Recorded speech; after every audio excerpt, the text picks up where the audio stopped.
In today's video, we're going to talk about the WEN 6510T Oscillating Spindle Sander. This has quickly become one of my favorite tool purchases of 2025. If you're just looking for some kind of number as to my thoughts, for the price, I paid $104 for this on Amazon, 9 out of 10 without questions. I will point out why it's only $104, and I'll point out why it's amazing to me that it's only $104. I've had this for a little while. I've used it a lot. I wanted to wait a little longer, but I'm afraid that price is going to go up, and at that price, this is an absolute yes for me if this fits your criteria. Watch the video. If it doesn't fit, if you need something bigger, an alternative, that's totally fine. Don't buy something because the price is great if it's not what you really need. Let's start out with the basics here. Spindle sander wise, we've got 1/2 inch, 3/4, 1 inch, 1.5, 2 and 3 inch spindles, a variety of sizes, which I really like because it helps kind of extend the life of all the grits. You can switch around on things where you don't need a specific size. And also we can remove more material on bigger ones. It's very nice. It also comes with inserts to provide a kind of closer to zero clearance, we'll call it, sort of around the spindle so that you don't have workpieces dipping in there. Really nice little touch. They didn't have to do. It could have been just kind of wide and open, but it's an extra little thing that makes using it much nicer. One thing I really love about kind of generic sizes is that it's easy to find replacement sandpaper. I got a replacement set of 150 grit, 2 total sets, one for each of these spindles, plus this, and my total was only like $120 some. So it's very easy to find. I believe they're 4 inch or 4.5 inch sanding sleeves, they call them.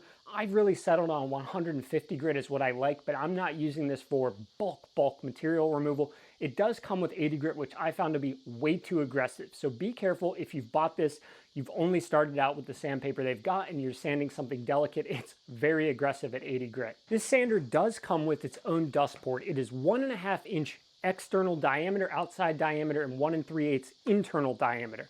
I had to adapt this to a 2.5 inch hose, which then goes into my 4 inch to my dust collector.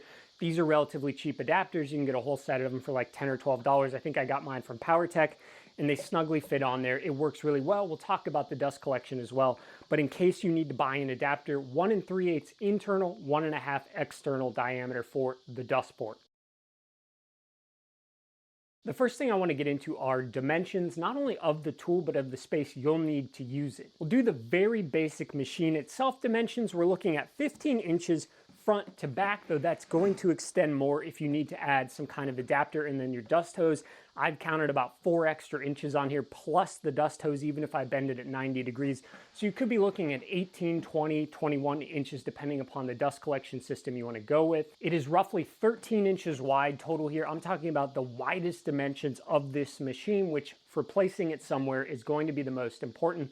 The top here is a little bit smaller, but very similar. It's only, a 1/2 inch or so off either dimension. So just be aware that when I'm talking about these dimensions, I'm talking about if you're going to mount it to something, these are what you need. And then from the very bottom, it's got little feet on it. Up to the top here, we're looking at about 18 inches. And no matter which spindle diameter you have on here, it's all the same height. So 18 inches is going to be the maximum you're going to need to get to.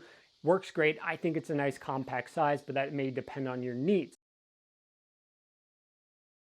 For that, let's talk about what you actually need to use this, because it's a little awkward. They've chosen to make this a curious shape here. Most tables are wider and shallower for a lot of tools. They aren't narrow in back, which is a little weird to me. Now we have to remember that with this, we have a single direction of spin. It's always going around counterclockwise, which means to use it, we have to pull into the sander or push into it. Meaning that if we want to have a wider piece, we actually need to stand on the side of this sander. It's not something, at least for me, if I'm using even moderate sized pieces, that I can just stick somewhere like this, have something else tight up to it, and then try to work from the front here. I always find myself having it sideways and needing access to one side, but I actually think there's benefits to having access to both sides. And we'll talk a little bit about pushing versus pulling and how I think that affects the smoothness of your cut. But just be aware, dimension-wise, if you want to have access to both sides, you're going to need at least 33 inches, give or take, if you are willing to stand pretty close up through the back here to work from the side. So potentially, if you need access to both sides, you could be looking at needing 60 to 70 inches on either side. And if you're using a bigger piece, you may need even more.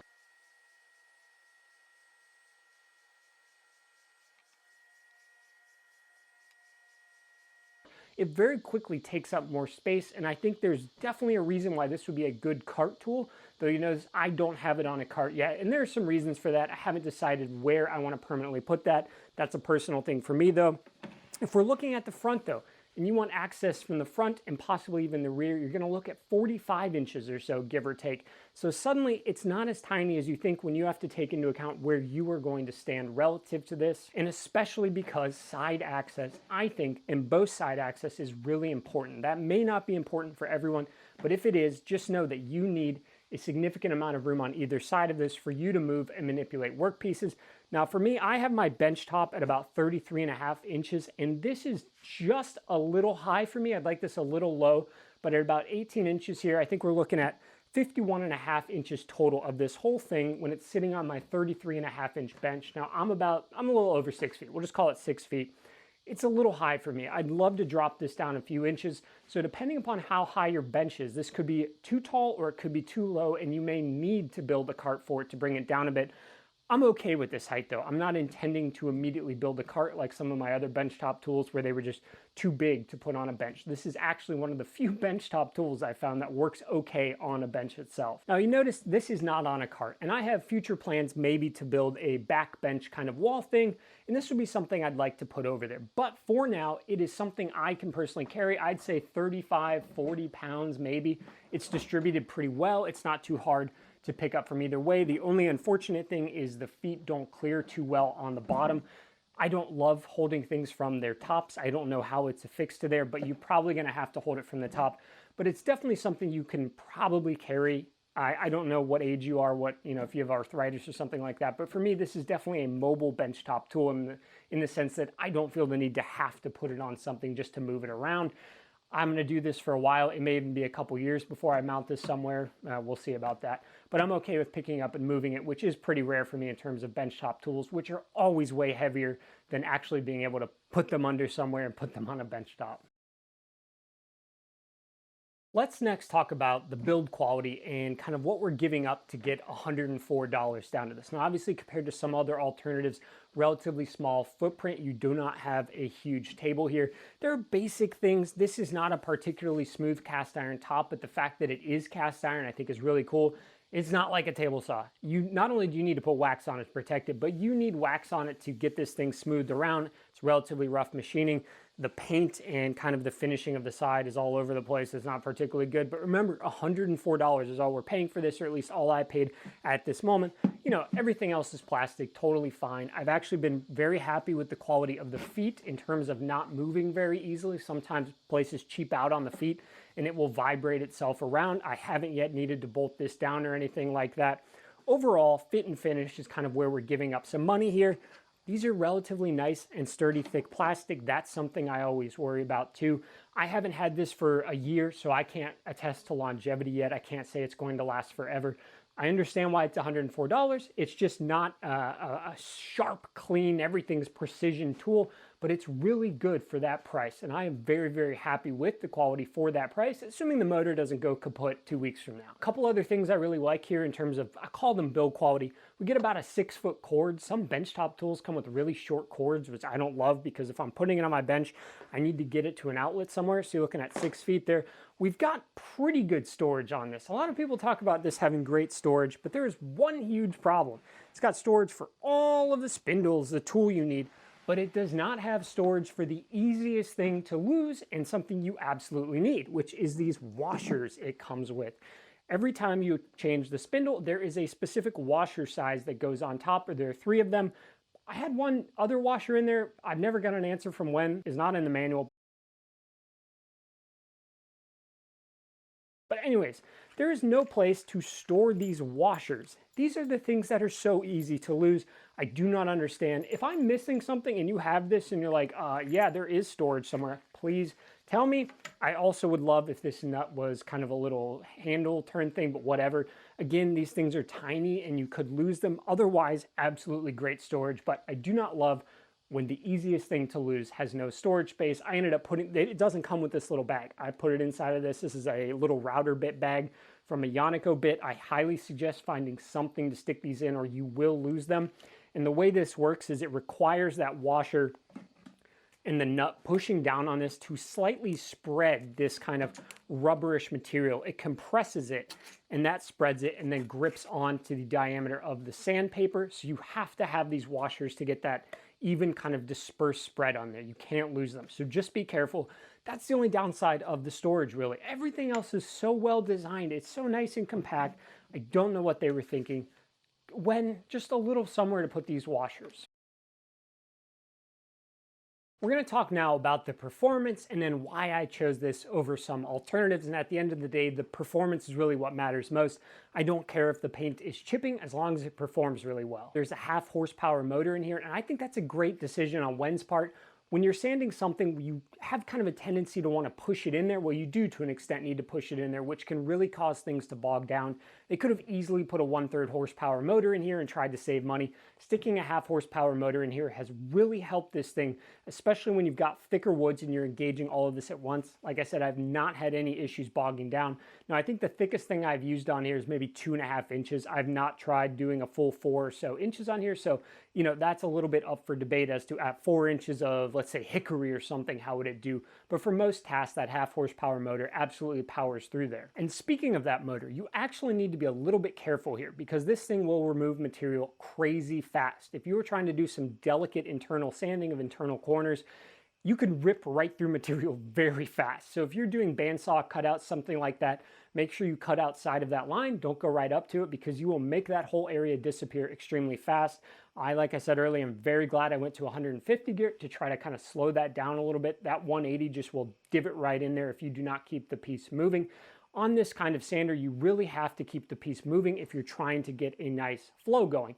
There is some chatter if you end up kind of stuttering along the way and you'll make these little kind of divots along the way. It's all about a nice smooth flow, and that's not the tool's fault or anything like that. That's just how it works. I wanted to show you right here an example of what I meant by stop-start divots.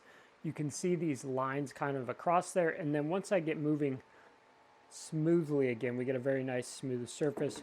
When I was entering, I was clearly kind of readjusting the board and it leaves these. As long as you keep it moving, you'll be fine. But if you start to start, stop, you get this.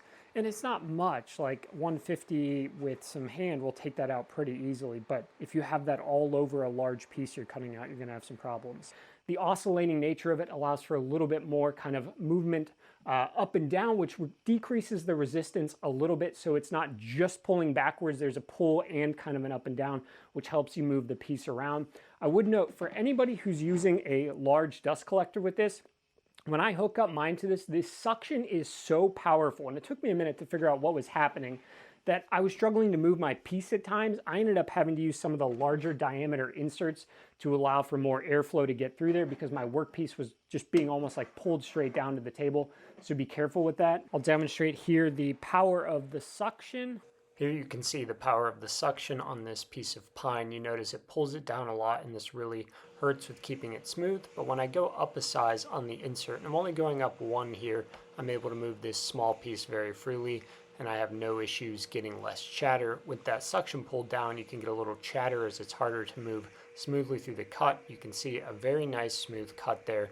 Still a little chatter in the middle, but that's just from use error. But the upside of that, of course, is that there's like no dust. It collects dust extremely well. It goes right down. You can see they all have perforations into them.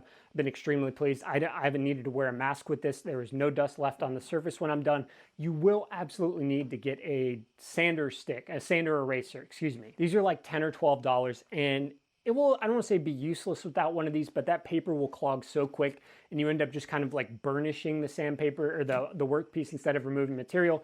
One of these, $10 or $12, it'll last you a long time, and it will make this sandpaper last significantly longer because it isn't clogged up. If you do not have one of these, you're going to be very upset with how it performs. So buy one of these along with this spindle sander if you're getting it at the same time, if you don't already have one. One thing I mentioned earlier is that it has pretty good feed on it, and overall I've been really happy with the vibration levels.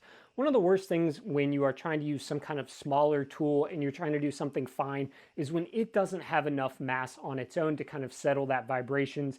I think between the weight and the feed, it does a really good job. If you were to bolt it down, it would be even better. But I haven't had any problems with trying to hold a workpiece down. You can absolutely set a workpiece down here. If you need to go grab something really quick, it's not going to vibrate off.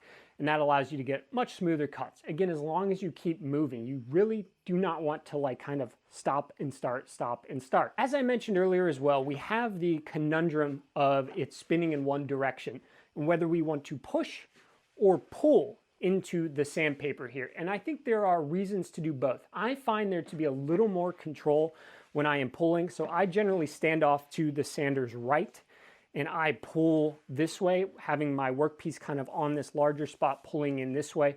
However, there are times where it just felt more natural to stand off to the left and push into it as well. When I was trying to do kind of a curve into a straight area, I found that pushing allowed me to get a little better, but when I'm trying to do purely a curve, I think pulling gives me a little more control.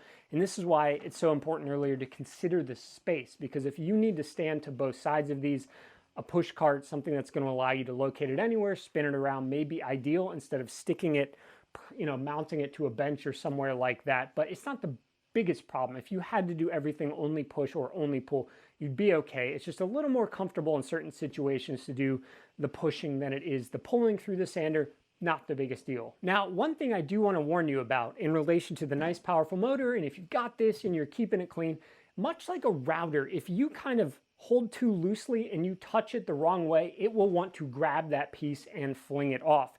It wants to just pull the piece that way. That's why we're kind of, I don't want to say fighting it, but we're going into it to get that grit going with it, but it will grab and fling. If you're entering some kind of really tight area and you're maneuvering around there, you need to be very careful not to engage it while pushing this way, or it will just grab and kind of pull it off there. And if they're kind of very delicate pieces, you could break them off. So just be aware of that. There is a level of focus here if you're entering into tight corners, tight areas, perhaps fragile little things that you have to pay attention.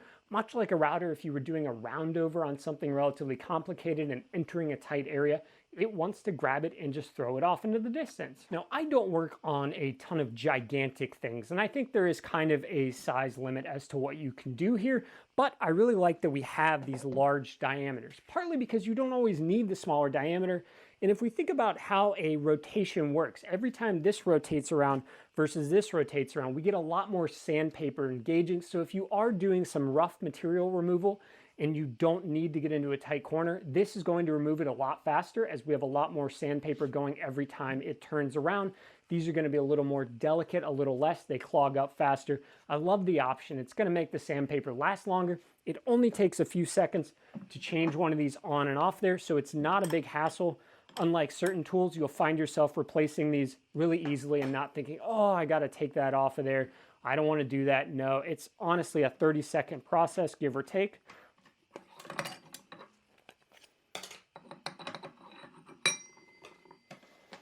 We just find the appropriate insert, that guy on. And this is where the washer storage really comes into play, because when I'm switching from that guy or this guy to this guy, I've got to remove the washer from this one. And just like that, I've now got to find it. Okay, we're back. Got to take out the largest washer insert they give. Again, it's a very quick process, but you got to be careful not to lose these things along the way. And just like that, I'm ready to go. You don't need to tighten these down until it stops. We only need enough so that we cannot move the sandpaper when we're going.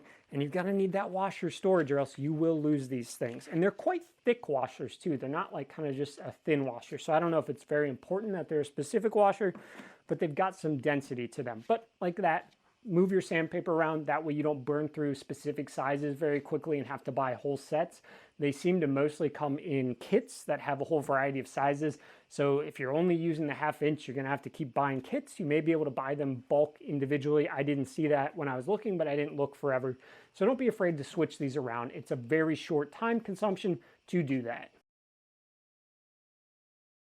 Let's round this out. Why I chose this one versus the two alternatives, with the alternatives being the larger belt and spindle sander ones that Rigid makes. They're most famous for making that one specifically, but WEN, Grizzly, Bauer, Rikon, and I think a few others make one.